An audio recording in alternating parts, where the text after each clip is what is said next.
Hi, everyone. Welcome to day 21 of 25 Days of Essentialism.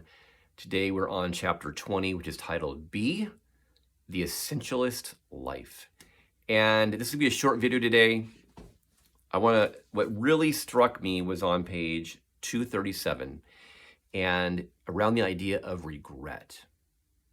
Do you have regret with your past?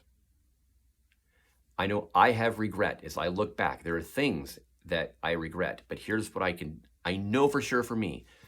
The times I was living my life, leaning to what was essential, focused on what was essential, really embracing who it was God created me to be and with the people that are in my life.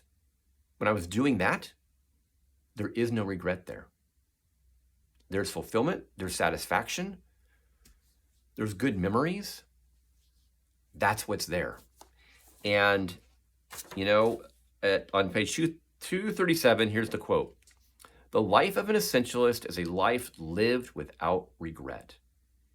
If you have correctly identified what really matters, if you invest your time and energy in it, then it is difficult to regret the choices you make. You become proud of the life you have chosen to live. That is so good.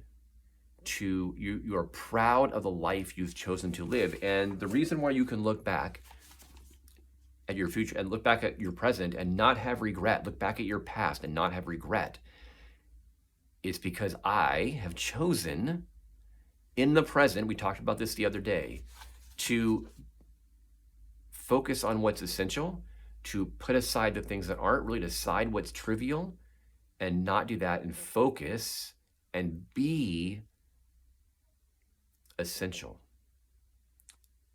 and not have regret. I don't want to have regret. There's things that I regret, right?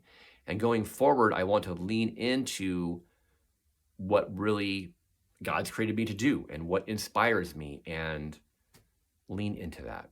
So until tomorrow, this is Jeff with Pi of Genius. All right, guys, have a great day. Bye-bye.